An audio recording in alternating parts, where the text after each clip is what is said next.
Fantastic. Ladies and gentlemen, welcome in again to our band show. I'm your host, Christian Ivanko, and I'm thrilled to be joined tonight by Kingston, New York's very own Grampfather. Fellas, welcome to the show, and goddamn, thanks for killing it right out of the gates. What an incredible opening tune there. Thanks for having us. Yeah, thanks for having us. This is awesome. Of course. Now, before we get too in the weeds of everything, we kind of quickly discussed, if you can even call it a discussion, tonight's emoji. And I just want to make sure that everyone's okay to roll into battle with that emoji of choice this evening. So it's fitting. I prefer the squid emoji. Ooh. That's my personal favorite. Who's team squid? Who's team poop? Poopy squid? Squid or poop? Yeah, you guys decide, I guess, whatever. Okay. Well, whatever gets sent in the most, I guess, wins. Yeah, right? So you know what? We're going to have the first live on air emoji shootout. So drop whatever one resonates with you the most. Either way, we do know one thing, gentlemen.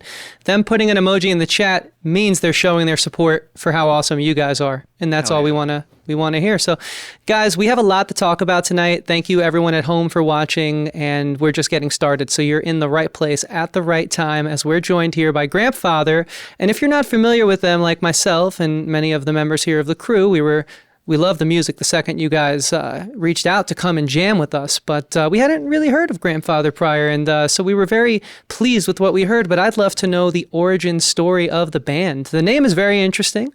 I hear so many different styles and so many different, approaches to your playing throughout the set, so I just want you guys to take it. Let's just get into it. I'd love to know the history of Grampfather. Sure. So I started the band in 2013 when I was going to undergrad at New Paltz. There's like a big basement show scene there, house show scene. And I was just kind of inspired by, there was like a band called Godchilla, and they just brought the energy at shows and stuff. I started off doing instrumental music, and then I was I kind of want to bring that energy to shows. And, so it started off as a 3-piece, and it was very very raw.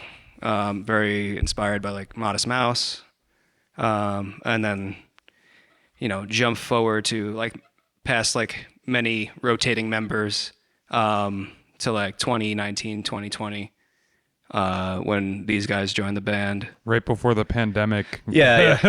Not very convenient. Where I came in. So James, it was pretty much just you then up until those pandemic times. Yeah, I mean, okay. Yeah, with Other members. Other members, yeah, it was usually a 3-piece. Was based on Long Island for a little bit, moved to Austin for 3 months, and then it got too hot, and I was like, nah. So you've been in this band for over 10 years now. Yeah. Fantastic. Yeah, just keeping at it, and I don't know. He's 15 years in. Yeah. Or 10, it's 11, about.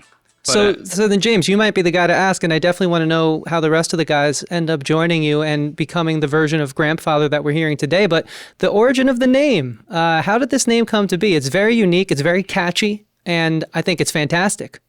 Thank you. I guess it was kind of the whole old soul kind of thing. In college, I don't know, people would be, trying to get me to go out to a party or something, and then I would just be reading in my rocking chair or something, just mannerisms like that kind of stuck. And I was like, all right, well, I'm going to call it Grampfather and then kind of juxtapose it with more energetic music and youthful kind of vigor. Definitely. Yeah, I hear that. Figure. When you referenced early Modest Mouse, sorry, I thought early Modest Mouse. Well, yeah, for certain. That's accurate. Yeah. Lonesome Crowded West. Yeah. Some of your sections here get beautifully chaotic, and I definitely would attribute that to Modest Mouse as well. So let's talk about it then. Let's who wants to jump in next? I mean, you guys all seem to have such a chemistry. I thought he was going to say we've all been playing together for over 10 years, but it seems that this iteration is fairly recent, all things considered. Yeah. I think Drew's next in the timeline. Yeah, Drew's just kind of like a savant on the guitar as far as we all see him. So yeah, I kind of just came out of the air. No, I used to live in Albany, and one of my best friends from my hometown also went to SUNY New Paltz, and I don't know, is that how you heard of me? Was through Brandon? Yeah, kind of. Mutual friends. Brandon played drums on the last 3 songs of our third album. And then, yeah, Brendan and I have known each other for a while, and he put me in touch with Andrew. And usually I didn't really jive too well with other guitarists because I kind of had this style where I was playing like rhythm and lead at the same time. But he's kind of, I don't know, since these guys have joined the band, I've kind of changed my songwriting style to kind of cater to their strengths. For example, like 2020, we put out like a thrash metal album called Magnum Grampfather. All Drew. That was when Tony joined, and he has like a background in like hardcore like metal bands and stuff like that. So figure get that double bass in there. Slaps. Yeah. And Drew's just a shred monster, so I just carved some space for him to like pop off. You guys all shred, but yes, Drew is fantastic. I've been really enjoying the leads. You do. I feel like, you know, you spoke about that old soul. Drew, your playing has that. So if anything, to me as a fan, it certainly fits what I believe was the initial kind of call to create the band. But you know, why don't you guys tell me how Tony and joined the band, and then we'll. Obviously, I love your bass playing, man. We'll talk about that. And then I kind of want to talk about what it was like for you writing songs for so long in one way and now working with these guys. But let's keep this origin story rolling down the road. Sure. Tony, you want to? Sure. I don't know if I can say this, but I used to live with James's old substance, now legal substance pot dealer. Yeah.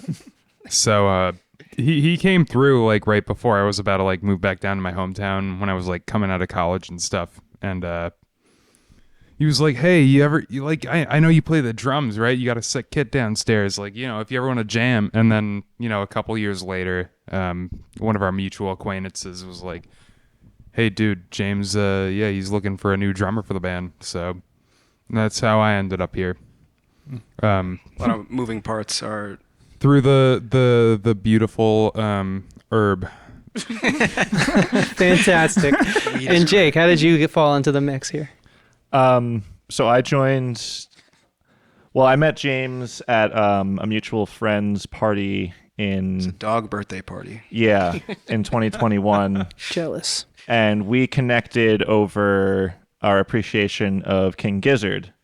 I forget how it came. I had just started getting into them and was really excited about Infest the Rat's Nest.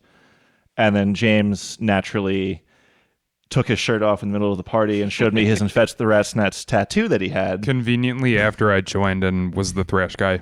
Yeah. Stars aligned. So we just immediately geeked out over that. And not long after that, he mentioned that he was looking for a bass player. And this is my first band, and I've never been a bass player before this band. I was just, you know, playing a lot of guitar in my bedroom during the pandemic. So we jammed together a couple times and things fell into place. And then very well, one thing led to another. And all of a sudden we were rehearsing at my house and building a studio. And here we are about almost exactly 3 years later. And we're on our third album together now. Yep. How many kitchen recordings later? Well, it's in the kitchen now, but it was in my bedroom for a long time. Mm-hmm. Very cool. When the next album comes out, it's going to be like 30.